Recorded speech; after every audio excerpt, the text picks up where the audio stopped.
Со Роберт Поповски, министер во владата задолжен за комуникација, отчетност и транспарентност, разговараме за владиниот план за справување со лажните вести и дезинформациите. Поповски, добар ден. Минатата недела се одржа прва седница на акцијската група, која треба да ги координира сите државни институции во оваа борба против лажните вести. Какви одлуки донесовте? Добар ден, ви благодарам за поканата. Тоа беше прв работен состанок на акцијската група на највисоко ниво. Видовте дека прв пат во овие изминати 2 и повеќе години од кога оваа влада е актуелна, на едно место беа заедно во заедничка определба првиот човек на владата, претседателот на државата, претседателот на собранието, клучните министри.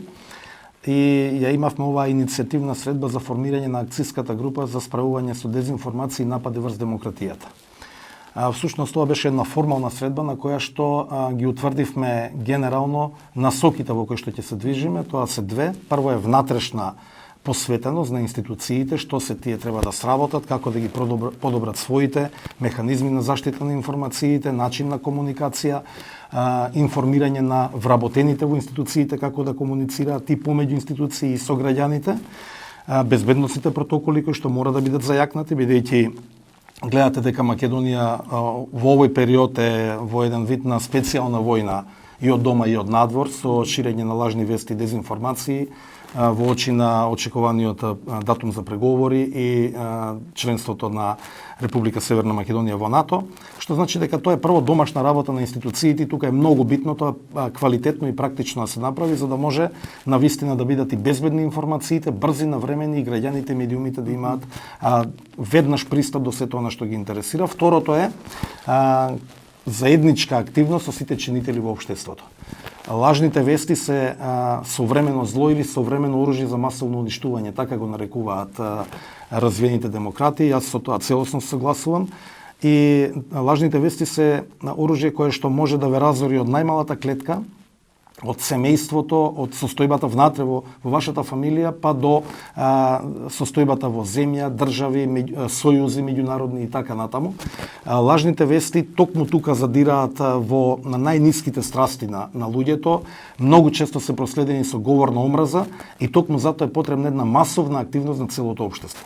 Затоа веќе во месец октомври планираме широки дебати, дискусии, работилници со сите чинители, граѓанскиот сектор, новинарите, медиумските здруженија, организации, експерти и сите оние што се заинтересирани, да видиме како да се поставиме во справување со ова современо зло на човештвото. Ниту една држава не го нашла вистинскиот лек до сега. Ние тесно соработуваме со Европската комисија, со Комитетот на Советот на Европа за квалитетно новинарство, тесно соработуваме со USA, со американската влада, со британската влада, тесно соработуваме, меѓутоа сите тие се уште ги бараат финалните решенија. Има различни примери како се однесуваат државите. Во некои земји, да речеме, во кривичното законодавство се вметнати одредби. Да, затоа те зборуваме малку подоцна сега за овој генерално во овој дел, во фазата која што ќе имаме со граѓанскиот сектор на тие консултации и јавни дебати, очекувам дека ќе произлезат заеднички решенија. Не би сакал никој да помисли во ниту еден момент дека правиме не знам каква регулација или ограничување на слободата на просторот, говорот, слободата на говорот и слободата на изразувањето. Тоа никогаш оваа влада нема да го направи и тоа никогаш нема да се случи. Меѓутоа, злоупотреба на слободата на говорот мора да најдеме начин како да ја спречиме. Во интерес на граѓаните пред се тоа и на сите нас. Добро, сега како размислувате, сега ќе низ разговорот претпоставувам дека ќе произлезат одговорите. Сакам најнапред за ова специјална војна што споменавте. Имате анализа од каде доаѓаат овие лажни вести и дезинформации, на кои медиуми најмногу се пренесуваат, се шираат. Споменавте на пресконференцијата дека, точно еве ќе ве цитирам, дека и на сознаниот дел од дезинформациите биле споделувани и од територии на други држави. Точно е тоа. Затоа и спомнав дека моментот на притисок врз Република Северна Македонија од сите страни е огромен.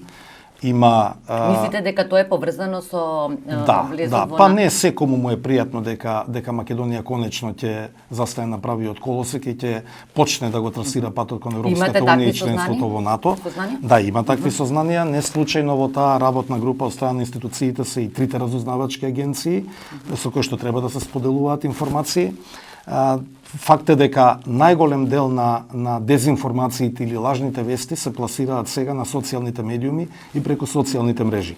Порано Македонија беше феномен во време на режимот на Груевски, кога она што се пренесуваше од порталите го преземаа националните телевизии под еднаква таква вести и лагата се ширеше и на портали и на национални телевизии, па имавте емисии каде што директно се ширеше говор на омраза со така наречени водители и медиумски некакви ликови. Меѓутоа сето тоа сега не е така изразено, но во сферата на порталите на социјалните медиуми, социјалните мрежи го имаме говорот на омраза и тоа во енормни количини. Го имаме ширењето на лажните вести и дезинформациите и затоа сметам дека е многу значајно да се поставиме правилно за да оваа појава ја спречиме да влијае врз нашите граѓани. Како значи Опасноста е многу голема, само еден податок. Тука доаѓаме и до прашањето на медиумската писменост, која што мора паралелно со ова да оди и граѓаните, и медиумите, и политичарите, и сите оние чинители во општеството да знаат како и да ги пласираат вестите и како да ги препознаат влагите. Граѓаните на Република Северна Македонија според едно истражување на Метаморфозис од 2016 или 2017 година се на дното на листата во Европа, на последно место во препознавање на лажните вести. Значи имаме ние огромен простор за манипулација овде и против тоа мора да се противставиме. Добро, но меѓутоа новинарските здруженија реагираат дека владата не треба да има таа улога да биде предводник во тоа што е лажна вест, што е вистинита вест. Која ќе биде улогата на владата? Имаше сега едно истражување, ми се чини на Мета, новинската агенција, го прочитав викендов, дека владата на Република Северна Македонија е прва од владите во регионот, вклучувајќи ги Бугарија и Грција, која што стратешки пристапува кон овој проблем и имаше таму пренесени експерти, анализи на експерти и познавачи кои што сметаат дека токму вака владите треба да се постават. Владата мора да се ја заврши домашната задача. Видете, не се пренесувачи или креатори на лажните вести само медиумите. Креатори на лажни вести се политичарите, политички партии, бизнис групации, разноразни чинители во општеството. Значи, вие имате високо рангирани политичари од актуелната опозиција, од ВМРО ДПМН, кои што на говорница шират лажни вести. Не се откажуваат од таа навика да шират лажни вести и лажна пропаганда. Од тие причини владата мора да има водечка улога во својот дел. Институциите да се подготвени како да се справуваат и да бидат што е можно потранспарентни и поотворени со навремени и точни информации. Во другиот дел владата не е лидер. Владата во тој дел е само поттикнувач и заеднички ќе седнеме на маса, очекуваме да не поканат новинарските здружени организации заеднички да разговараме на темата. Ние не сакаме тука да преземаме никаква контрола или лидерство. Поповски, еве велиш дека опозицијата ширела лажни вести од собраниска говорница. Вистината нели велиме дека секогаш има две страни. Не може само вистината на владата да е апсолутна вистина. Се согласувам. Точно. Затоа владата има обврска да дава точни, навремени и прецизни информации. Добре. Не сме од институција да излезе неточна информација. Не сме да нема информација од институција. Ке има казни, ке има... Апсолутно, затоа го усвоивме етичкиот кодекс, затоа сега се подготвува стратегија за транспарентност што треба да ги обедини сите сегменти и на досегашните активности. Многу скоро и таа ќе биде објавен овој акцијски план на владата за лажни вести, што значи институциите мора да бидат во служба на граѓаните. Точни информации се во служба на граѓаните. Другото е работа на сите нас заеднички. И на невладиниот сектор, и на медиумските организации, и на образовниот систем. Не може надвор да остане никој од ова, ако сакаме да имаме успех. Да, значи ние на оваа тема и земав изјави од неколку, правевме анализа на оваа тема, неколку изјави од новинари, еве што велат делот нив. Вика, денес имаме ситуација на нефункционирање на законот за слободен пристап до информации, заради фактот што Комисијата за заштита на правото за слободен пристап до информација е некомплетна, без кворум да одлучува и кога некоја институција незаконски одбива да дава информации за новинарите или граѓаните. Вели околу 15 општини, 5 министерства и многу јавни предпријатија никогаш не одговараат на прашањата по слободен пристап. Значи вака да ги расчлениме малку. Прво, точно е, долго време комисијата беше нефункционална, сега е функционална, веќе постапува, меѓутоа во меѓувреме се натрупаа веројатно многу жалби и барања. Меѓутоа јас не можам да говорам во име на општините и на локалната самоуправа. Говорам за владата, министерствата и институции под владата што се. Меѓутоа концептот на отвореност на владата транспарентност, одговарање на прашања. Ние веќе подготвуваме комплетна измена на веб страните на владините институции, кој што треба да биде готова до крај на декември или почеток од идната година. Тоа значи сите можни податоци и потребни информации за граѓаните, но дополнително и директна интерперсонална комуникација, прашања и одговори за се што ги интересира. Што е можно помалку да има потреба да се користи законот за пристап до информација од јавен карактер. Нема потреба 20 дена, 30 дена. Брзо, ако имате информација, дајте ја. Тоа го прави владата. Меѓутоа, локалната самоуправа не секогаш го следи овој чекор. И мислам дека тука ќе извршиме политички притисок, бидејќи не може локалната самоуправа, која што е од уште посуштинско значење за потребите на граѓаните, да биде некорспондативна, да не дава информации, да не дава одговори. Не се сите такви.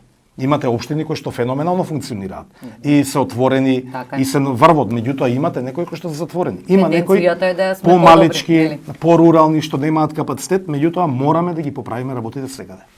Зошто овој цел план не почна со комуникација со новинарските здруженија? Зошто тие се оставени сега во октомври, предпоставувам, рековте дека ние сме во имате комуникација со новинарските здруженија за многу други работи. Постојано сме во редовни средби, се информираме взаемно, да речеме, еве, целосна поддршка дава владата на саморегулацијата што ја прави Сдруженијето на новинари и Советот за етика на оној регистар или не знам каква листа на портали што се подготвува, кој што според нив ќе ги исполнуваат стандардите за тоа кој е медиум и кој е професионален медиум. Постојано велиме дека тука сме да добијат на видливост само регулаторните механизми со здруженијата на телевизиите, радиодифузерите, на радијата, на сите други. Комплетно сме во комуникација за да им помогнеме во дел од нивни потреби, трошоци што ги имаат, непотребно што плаќаат некои давачки кон државата или кон некои институции, да ги намалиме, да го олесниме пазарот, даваме целосна поддршка втора година преку владина програма за печатените медиуми директно и единствено во регионот. Сега значи ќе комуницирате ли со медиумите за лажните? Затоа велам, ние сме по расни основи во стална комуникација и никогаш немаме намера ние да одиме напред, него чекаме предлозите да дојдат за прашањата што ги третираат новинарите, различните организации и здруженија од нивна страна. Ние сме тука сервис да помогнеме тие да се реализираат и за оваа работа така ќе биде. Аба внатре во институциите нема кој друг освен ние самите да почнеме да се работиме. Добро, како ќе биде сега? Ќе ги повикате вие или ќе чекате новинарските здруженија да ви дадат предлози како тие гледаат на? Значи ова беше иницијативна група на владините, на државните институции, таа треба да продолжи. Секој од тие што беа представени тука носители на јавни функции, високи политички структури ќе номинираат свој представник и ќе има таа работна група ќе има понатамо интензивна активност дополнително. Дали ќе ги повикаме, дали ќе предложиме да се видиме. Не беззначајно е кој ќе го организира состанокот или средбите. Значајно е што ќе се разговара таму. Ние ќе го изложиме нашиот план. Очекувам дека и невладиниот сектор, здруженијата ќе го изложат нивните видувања и полека ќе почнеме да дискутираме на темата. Што е најдобро решение за Македонија? Не постои идеален пример да го преземете од светот. Спомнавме некои држави во законодавството имаат кривични дела за се размислува да се интервенира во законодавството.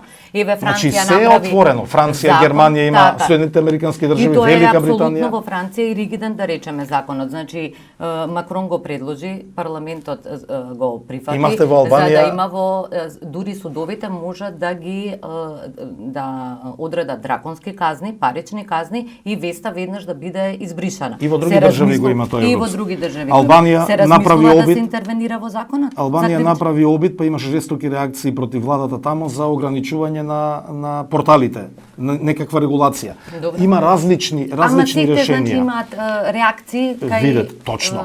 Здруженијата затоа што ова може да биде нели треба се толкува како еден вид на цензура. Што и да се направи. Значи никако не сме слободата на говорот загарантирана со устав, закон и целосна посветеност има оваа влада за таа работа, да предизвика било какво ограничување на слободата на говорот. Што и да правиме. И јас овој став ќе го застапувам и во тие средби и со здруженијата и бидејќи имате од различни кругови и нервоза, па доста и хистерија на моменти. Да речеме, дел од порталите велат до кога ова ќе се случува, овде ќе имаме нелојална конкуренција. Кога ќе го отвориме прашањето, ајде да видиме што да направиме, дали треба нотификација некаква, дали треба интервенција во закон на медиуми, поделени се мислењата. Додека не се обединат мислењата, владата нема да направи чекор, да предизвика револт или да направи потек кој што ќе направи конфузија во медиумската заедница. Значи, ниту еден чекор избрзан. Полека ќе дојдеме до решение. Ние си ја знаеме состојбата. Минатата година отворивме дебата во Велес, градот синоним за лажни вести за време на претседателската кампања во Соединетите Американски држави, прв пат на маса седнавме власт и опозиција. И тогаш не обвинија што има да седите со тие што ги креираат лажните вести. Ќе седиме со сите. Обврскани е ово општество, мора на здрави темели да го поставиме. Кој да мисли дека со лажните вести ќе просперира, треба да свати дека тоа е самоубиство и за себе лично и за општеството. Не сме таков дефект во општеството да се случи. И не сме понатаму да се случува. Го споменавте Велес. Велес деновиве повторно беше актуелен. Вашингтон Пост објави дека била преземена Facebook страницата ветераните на Трамп. Имате вие вакви сознанија? Стигнаа до вас? Стигнуваат многу сознанија. Затоа велам, тие стигнуваат, се обработуваат, се обидуваат да се најдат изворите на лажните вести. Затоа велам, имате од домашни извори, имате од надвор што доаѓаат, кои што се преземени од дома и така натаму, меѓутоа во детали не можам, ќе ме разберете, затоа беше и затворен состанокот на работната група после оние воведни излагања, бидејќи таму се говори за некои детали кои што се уште под назнака строго доверливо. Значи, не може се да отиде во јавност, затоа што едноставно нема да имате резултат на крај во справувањето со појавата доколку сите работи отидат во јавност. Меѓутоа, има од сите можни страни и аспекти агресија и напад врз здравото ткиво во медиумската сфера во Македонија и во политичката атмосфера во Македонија. Добро, оваа тема значи допрва се отвара, ќе видиме како ќе се почнува. почнува, така е. За крај на овој разговор сакам да ве прашам се извинувам, почнува, сега почнува решението на проблемот. Добро, затоа ќе викам ќе го следиме кое решение ќе го понуди владата, какви ќе бидат. Знаете, во еден момент Черчил за време на Втората светска војна кога рекол после една од првите победи на сојузниците рекол ова не е крај, ова не е почеток на крајот, ама ова е крај на почетокот. Јас така би го насловил сега. Ова е крај на почетокот на ова хистерија од ширење на лажни вести. Добро. За крај на овој разговор сакам да ве прашам за генерално за медиумската сфера. Еве ќе се повикам на последниот извештај на Европската комисија, каде што во делот за медиумите значи вели дека регулаторот треба да се зајакне капацитетот на регулаторот и да се зголеми меѓуинституционалната соработка за откривање на скриена собственост на медиуми и нелегална медиумска концентрација. Исто така Европската комисија нагласи дека останува загриженост околу реформите на јавниот радиодифузен сервис, зајакнувањето на неговата независност и обезбедување на ефективни операции управување, значи треба да бидат и натаму приоритет. Направено е нешто од овие препораки на Европската комисија? Вие многу добро знаете дека за реформата во Агенцијата за медиуми и во јавниот националниот сервис зборувавме уште за време на пржинските преговори. Така. Тогаш го искреиравме заедно, ја искреиравме заедно суштината и содржината на законот за аудиовизуелни медиумски услуги, кој што беше усвоен на крајот на минатата година. Една година опозицијата го обструираше. Еве, уште повеќе од половина година, повторно, тешко оди во Комисијата за избор и именување, каде што е претседател од ВМРО ДПМН, ставањето на дневен ред на овој закон. Едноставно, не можат да сватат дека нема преговарање и договарање за тоа кои ќе бидат членови во Агенцијата за медиуми на Советот и кои ќе бидат членови на Советот на МРТВ. Мора да бидат вистинските професионалци, најпочитуваните луѓе во сферата на медиуми и во сферата и познавачи на оваа дејност. Немаме никакви предрасуди. Ние како владеачка структура и политичка структура немаме никакви наши фаворити или личности кои што сметаме дека треба да дојдат таму за не знам какви услуги или привилегии да имаме. Не. Конечно и Агенцијата за медиуми мора да биде ослободена од било какво политичко влијание. Ние одиме согласно законот. Не треба и не смее да се случи интервенција тамо политичка, да бидат променети едни луѓе со други. Собранието е основач на јавниот сервис. Мораме да ја испочитуваме процедурата, ќе ја издржиме и ќе ја испочитуваме. Но во моментот кога ќе бидат избрани новите членови на Советот и на Агенцијата и на МРТ, очекувам дека конечно вистинските луѓе ќе предизвикаат вистински реформи. Ќе добиеме вистински регулатор, кој што ќе проверува кој медиум, која телевизија, кој радио работи под реални услови, испочитува услови за лиценца, дозвола за работа, почитува работни односи и МРТВ конечно да ја добие позицијата на јавен радиодифузен сервис. Поповски, ви благодарам што Ви благодарам беше гостин во Нова. Тоа беше министерот задолжен за комуникација, транспарентност и учетност Роберт Поповски. Разговаравме за владиниот план за спречување на ширењето на лажните вести и дезинформациите.